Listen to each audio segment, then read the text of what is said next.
وہ بار بار میں اپنی قوم کو بتانا چاہتا ہوں کہ تمہارے سے پہلے بڑی قومیں تباہ ہوئیں جدھر طاقتور کے لیے ایک قانون، اور اس کو آپ اگر وہ جرم کرے، اگر چوری کرے تو اس کو سزا نہ دو، اور جو چھوٹا کمزور چور ہو اسی کو جیلوں میں ڈالو۔ یعنی جس ملک میں ایک طبقہ قانون سے اوپر ہو، قانون نچلے غریب کمزوروں کے لیے ہو، لیکن طاقتور کے لیے اگر وہ قانون سے اوپر ہو تو وہ ملک تباہ ہو جاتے ہیں، بنانا ریپبلکس بن جاتے ہیں۔ وہ ملک، ان کا کوئی مستقبل نہیں ہوتا۔ اگر آج ایک قوم امیر ہے تو وہ اس لیے نہیں کہ وہاں وسائل زیادہ ہے، اور اگر آپ قوم میں غربت زیادہ ہے تو وہ اس لیے نہیں کہ وسائل کی کمی ہے۔ کمی ایک ہی چیز کی ہے، انصاف کی۔ جس ملک کے اندر انصاف نہیں ہے، یعنی طاقتور قانون کے نیچے نہیں ہے، وہ ملک کبھی بھی ترقی نہیں کر سکتا۔ تو میں یہ جو 26 سال کی میری ساری سٹرگل ہے، وہ میں ایک ہی چیز لے کے پھرا ہوں کہ جب تک پاکستان کے اندر یہ جو بڑے بڑے اس ملک کے مجرم ہیں، جب تک ہم ان کو قانون کے نیچے نہیں لے کے آتے، یہ پاکستان آگے نہیں بڑھ سکتا۔ اللہ نے ہر قسم کی اس ملک کو نعمت بخشی ہے، لیکن ہم وہاں نہیں پہنچے جدھر ہمیں بہت پہلے پہنچ جانا چاہیے تھا، اور اس کی وجہ یہی ہے۔ اب یہ جو ہوا ہے اسمبلی کے اندر، یہ ایک میں اب اس کو کس طرح آپ کو بتاؤں کہ یہ ایک ملک سے کا مذاق اڑایا گیا ہے، یہ ملک کی توہین ہوئی ہے۔ یہ جن لوگوں نے یہ بے شرمی سے یہ جو پاس کیے ہیں، یہ نیب کی امینڈمنٹس، ان کو بے شرمی کی وجہ سے جیل میں ڈالنا چاہیے کہ اتنے کوئی بے شرم نہیں ہو سکتا کہ اس طرح کی امینڈمنٹس کرے۔ دیکھیں، میں آپ کو سب کا ذرا بتاؤں کہ اس ملک سے کتنا مذاق بنایا گیا، ہماری قوم کی کتنی توہین ہوئی ہے۔ پہلے تو قانون ایک چیز کہتا ہے کہ آپ، اور جو ہم سپریم کورٹ میں گئے ہیں، اور انشاءاللہ ہمیں امید ہے کہ ہماری جو عدالتیں ہیں وہ اس کے اوپر پورا نوٹس لیں گی، کیونکہ اگر یہ چیزیں، اس کی اجازت مل جاتی ہے، اگر سپریم کورٹ، کیونکہ اسمبلی میں تو ہمیں پتہ ہے کہ یہ سارے جو امپورٹڈ حکومت ہے یہ آئے اس مقصد کے لیے تھے۔ اس میں تو اب کوئی شک نہیں ہونا چاہیے کہ جب خرم دستگیر ان کا منسٹر کہتا ہے کہ ہم اس لیے نہیں آئے تھے کہ مہنگائی ہے، ہم اس لیے نہیں آئے تھے کہ یہاں کوئی نااہلی ہے، ہم اس لیے آئے تھے کہ عمران خان کوئی 100 ججز رکھ کے تو اس ملک میں ساروں کو جیل میں ڈالنے آیا تھا۔ مطلب یہ کہ یہاں کی عدالتیں آزاد نہیں ہیں، کیونکہ یہاں کی تو پاکستان کی عدالتیں تو آپ سب جانتے ہیں آزاد ہیں۔ تو عمران خان نے کیسے جیل میں ڈالنا تھا؟ صرف کرپشن کے کیسز ہی تیز پروسیس کرنے تھے۔ تو انہوں نے کہا کہ یہ شہباز شریف جیسے لوگوں نے جیل میں ہونا تھا۔ شہباز شریف نے جیل میں اس لیے نہیں ہونا تھا کہ عمران خان نے اس کو جیل میں ڈالنا تھا، اس نے اس لیے ہونا تھا کہ اس کے اور اس کے بچوں کے 24 ارب روپے کے کیسز ہیں، 8 ارب نیب میں، 16 ارب ایف آئی اے میں، اور اگر وہ بے قصور تھا تو اسے کس چیز کا ڈر ہے؟ پھر سے میں کہتا ہوں، عدالتیں آزاد ہیں۔ تو سب سے پہلے یہ کوئی قانون نہیں بنا سکتا اس ملک میں جو پرسن سپیسیفک ہو، یعنی قانون ہوتا ہے اجتماعی۔ یہ نہیں ہو سکتا کہ عمران خان اپنے لیے کوئی امینڈمنٹ پاس کے اپنے لیے کوئی قانون بنا لے۔ اب ذرا ایک چیز میں بتاتا ہوں کہ ہوا کیا ہے، کیسے آصف زرداری بھی اب بچ جائیں گے، نواز شریف اور ان کی بیٹی مریم شریف وہ بھی بچ جائیں گے اب، کیسے وہ سارے ان کے پولیٹیشین جن کے اوپر کیسز تھے نیب کے اندر وہ کیسے بچیں گے، آصف زرداری فیک اکاؤنٹس میں کیسے بچ جائے گا، کیسے آصف زرداری بھی اب بچ جائے گا۔ میں تو صرف وہ چیزیں آپ کے سامنے لے کے آ رہا ہوں جن سے یہ سب اب بچیں گے۔ تو سب سے پہلے فیک اکاؤنٹس، آپ کو پتہ ہے اومنی گروپ، آصف زرداری جو ریلیٹڈ تھا، ان کے کتنے اربوں روپیہ فیک اکاؤنٹس میں ملا، اور شہباز شریف کا بھی آپ کو پتہ ہے کہ وہ ٹی ٹیز جو اس نے باہر سے کروائیں 8 ارب روپے کی، کوئی پاپڑ والا تھا، کوئی چینی والا تھا جو ملک سے کبھی باہر بھی نہیں گئے، ان کے نام پہ ریمیٹنسز منگوائی تھی، اور وہی تھا آصف زرداری کے کیسز۔ اب یہ سارے کیسے بچیں گے؟ انہوں نے ایک قانون سیکشن 14 میں امینڈمنٹ کی ہے۔ اب انہوں نے یہ کہا ہے کہ فیک اکاؤنٹ کے اندر اگر کوئی پیسہ آ بھی جاتا ہے تو اگر اس میں اربوں روپیہ بھی آ گیا، صرف جو آخری وقت فیک اکاؤنٹ میں پیسہ ہوگا اس کے اوپر بات چیت ہوگی. اگر وہ مثلاً 100 روپے ہی بچا ہے، باقی سارے ملک سے باہر بھیج دیے گئے ہیں، تو صرف 100 روپے کے اوپر اب بات ہوگی. پھر انہوں نے یہ کہا کہ آپ کو ثابت کرنا پڑے گا. عام آپ کے ٹیکس لاز میں اگر آپ ٹیکس کے دیتے ہیں تو وہ آپ کو ثابت کرنا پڑتا ہے. اگر میں بتاؤں کہ یہ میری انکم ہے تو مجھے ثابت کرنا پڑتا ہے. وہ ایف بی آر نہیں ثابت کرتی، مجھے بتانا پڑتا ہے کہ میرا سورس آف انکم کیا ہے. اب ادھر فیک اکاؤنٹس میں جو پیسہ آئے گا وہ نیب کو ثابت کرنا پڑے گا کہ یہ پیسہ جائز آیا ہے یا ناجائز آیا ہے. ان کو نہیں اب ثابت کرنا پڑے گا کہ یہ اربوں روپے فیک اکاؤنٹ چینی والے آئے کدھر سے، ان کو نہیں، نیب کو دوسرے ان کو ثابت کرنا پڑے گا. یہ پہلا چیز آیا. دوسرا جس میں ان کے بہت زیادہ ان کے بڑے بڑے نام پھنسے ہوئے ہیں وہ ہے ایسٹس بیونڈ مینز. یہ جب سے پاکستان بنا یہ قانون ہے. وہ قانون کیا ہے کہ میں اگر پبلک آفس ہولڈر ہوں، میں بیوروکریٹ ہوں، میں پولیٹیشین ہوں، میں منسٹر ہوں، میں پرائم منسٹر ہوں، تو اگر میری آمدنی 100 روپے ہے اور میرے پاس 200 روپے کے اثاثے آ جاتے ہیں تو وہ مجھے بتانا پڑتا ہے کہ یہ پیسے کدھر سے آئے، کدھر سے میرے اثاثے آئے. انہوں نے اب الٹا کر دیا. اور یہ زیادہ تر دنیا کے اندر یہ قانون ہے کہ اگر میں پبلک آفس ہولڈر ہوں اور میرا اگر 100 روپے کے اثاثے ہیں تو مجھے بتانا پڑتا ہے کہ میری آمدنی 50 روپے اور اگر 100 روپے اثاثے آ گئے مجھے بتانا پڑتا ہے کہ 50 روپے کدھر سے آئے. انہوں نے اب کیا کر دیا ہے کہ انہوں نے ان کے اوپر اب بوجھ ڈال دیا کہ آپ نے بتانا ہے، نیب نے بتانا ہے کہ کدھر سے اثاثے آئے.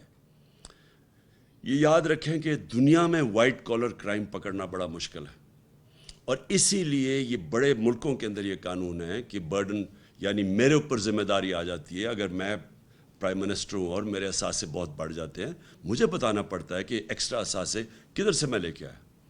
اب یہ پاکستان میں چینج ہو گیا. اس کا مطلب جتنے ان کے لوگ ہیں جو پھنسے ہوئے ہیں، ان کے ایسٹس بیونڈ مینز ہے یعنی آمدنی سے زیادہ اثاثے ہیں، اب وہ سارے بچ جائیں گے. پھر یہ آگے سیکشن 9، یہ ادھر میں وہ سارے بچ جائیں گے. پھر سیکشن 21 ہے. اب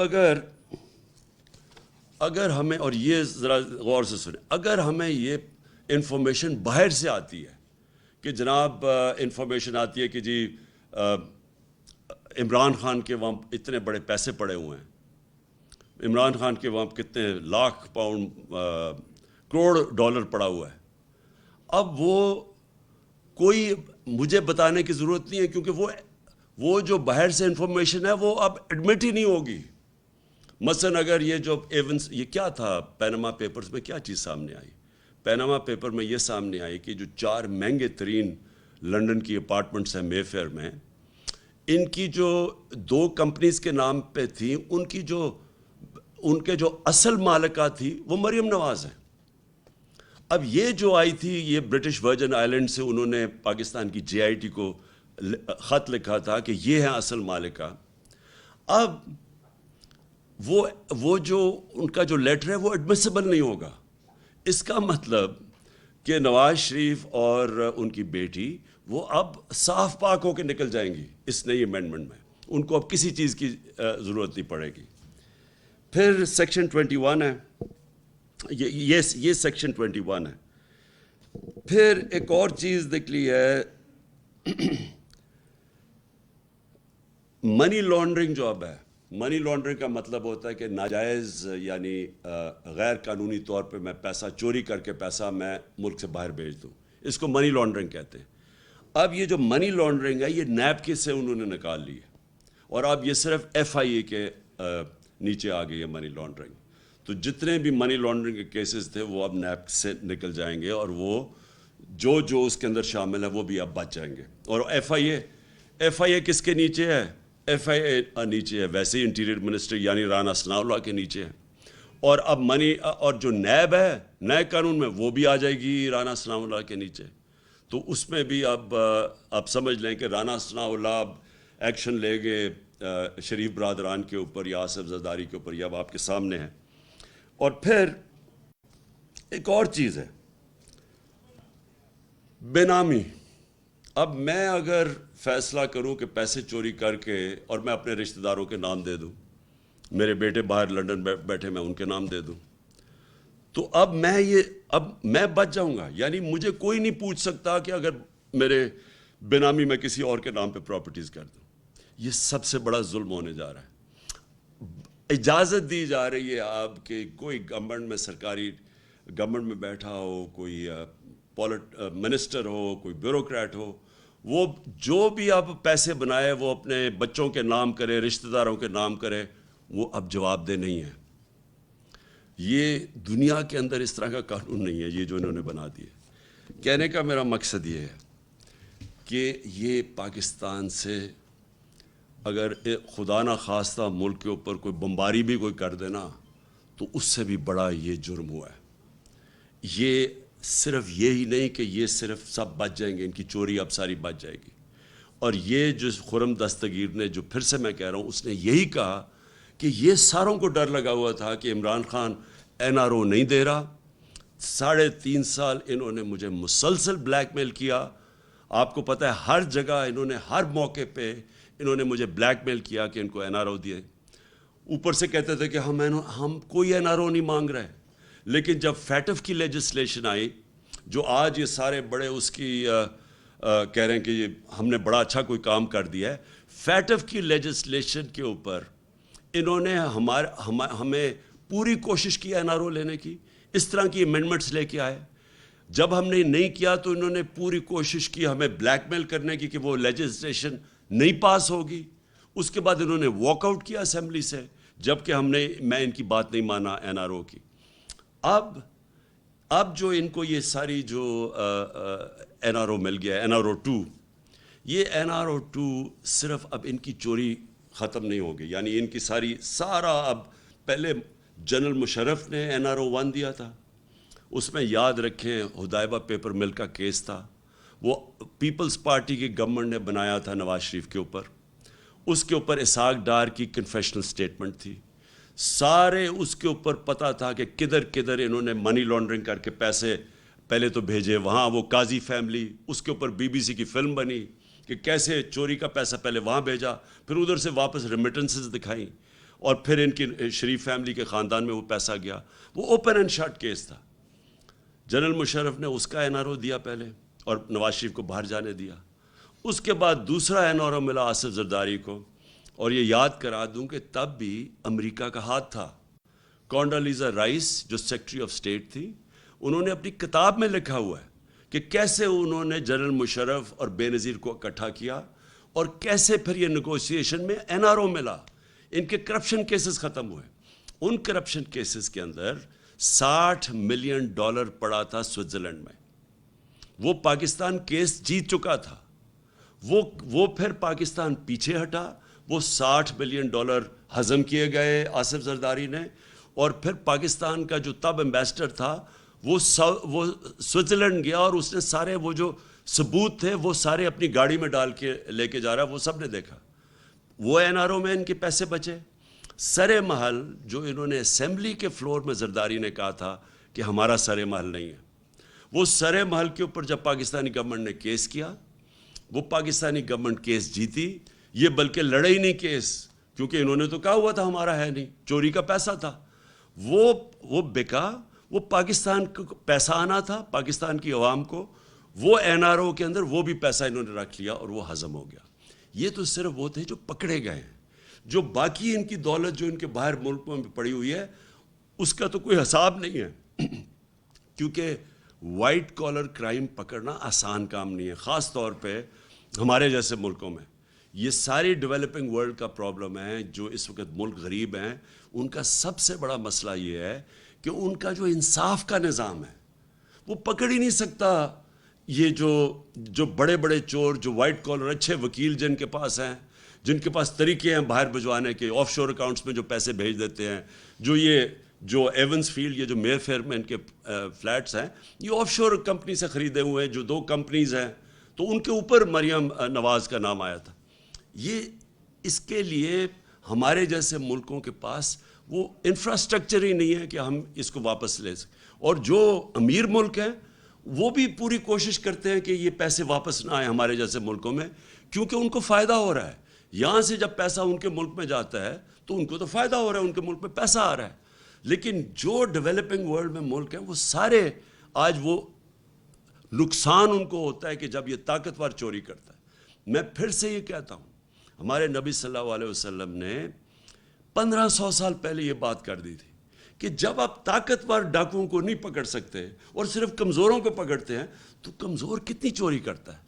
وہ بھینس چوری جس نے کرنی ہے، موٹر سائیکل چوری کرنی ہے، کوئی گاڑی چلے چوری کر لی، وہ کتنا پیسہ چوری کر لے گا؟ تو وہ تو پیسہ یہی رکھے گا. لیکن اربوں روپیہ جب آپ چوری کرتے ہیں، یہ جو 16 ارب روپیہ صرف یہ تو پکڑا گیا ایف آئی اے کا، صرف شہباز شریف کا، اور یہ جو ان کا ٹوٹل آپ کو پتہ ہے کہ اس سے 1100 ارب روپیہ اب یہ ہضم ہو جائے گا ان سب کے. یہ جو امینڈمنٹس پاس کیے ہیں، اس ملک کا 1100 ارب روپیہ چوری کا جو آنا تھا واپس، وہ اب یہ ساروں کے یہ پھر کھا جائیں گے جس طرح NR01 میں کھایا تھا. تو یہ آپ یہ یاد رکھیں کہ یہ جو پیسہ جب یہ چوری کرتے ہیں 16 ارب یا شریف خاندان کا 45 ارب روپیہ ٹوٹل، یہ جو پیسہ ہے یہ ان کو باہر بھیجنا پڑتا ہے کیونکہ پاکستان میں رکھیں گے تو یہ نظر آ جائے گا. لہٰذا چوری کرنا پہلا نقصان، چوری کر کے ڈالر حوالہ ہنڈی سے ڈالر لے کے پیسہ باہر بھیجنا، یہ دوسرا نقصان. اس کا ایفیکٹ پڑتا ہے ہماری کرنسی کے اوپر، ہمارے ڈالر ریزروز پہ. پھر جیسے جیسے اگر آپ زیادہ پیسہ باہر بھیجتے ہیں، جو کہ غریب ملک یا جو ڈیولپنگ ورلڈ ہے یہ باہر جب بھیجتے ہیں، ان کے جو بڑے بڑے ڈاکو ہیں وہ جب باہر بھیجتے ہیں پیسہ تو وہ ان کی کرنسی پہ فرق پڑتا ہے. تو جب روپیہ آپ کا گرتا ہے ہر چیز مہنگی ہو جاتی ہے. تو اس چوری سے غربت پھیلتی ہے. اس لیے جب تک ہم بڑے بڑے چوروں کو نہیں پکڑیں گے، ان لوگوں کو احتساب نہیں کریں گے، یہاں چوری تو رک نہیں لگی.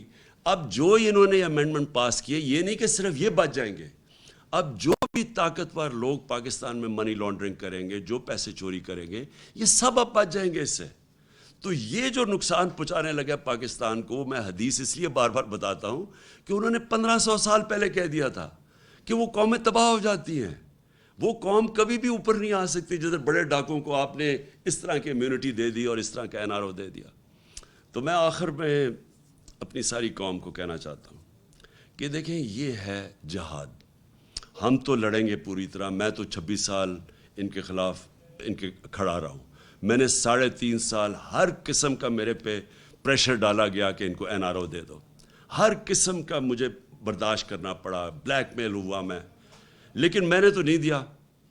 اب انہوں نے آ کے واپس ایک سازش کے تحت اب واضح ہو جائے کہ ان کا واپس آنا کوئی اس ملک کے اندر مہنگائی کا کم کرنا نہیں تھا. مہنگائی مارچ جو ہو رہے تھے، 3 دھرنے دیے انہوں نے کہ جی بڑی مہنگائی ہو گئی، بڑی فکر تھی ان کو. تو مہنگائی کا ان کا اگر تھوڑا سا بھی ان کو تکلیف ہوتی لوگوں کی مہنگائی کی، تو یہ آ کے سارے مہنگائی کے ریکارڈ، پاکستان کی تاریخ میں کبھی ایسی مہنگائی نہیں ہوئی جو انہوں نے آ کے کی ہے. کبھی اتنی بے دردی سے ملک کی چیزیں مہنگی نہیں کی گئی جو انہوں نے آ کے کی ہیں.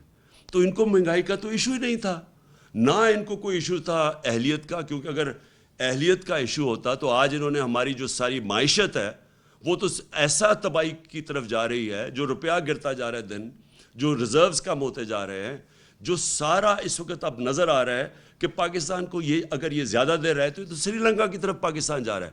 سری لنکا کے اندر آج تیل ہی نہیں ہے، ان کی گاڑیاں کھڑی ہوئی ہیں، ان کے ملک کے پاس فورن ایکسچینج ختم ہو گیا ہے. آج ہمارے بھی ڈالرز جس طرح روپیہ گر رہا ہے، آج مارکیٹ میں ڈالر نہیں مل رہا ہے. تو یہ تو اگر زیادہ دیر رہے، ان کی اہلیت ایسی ہے کہ یہ تو ہم تباہی کی طرف جا رہے ہیں.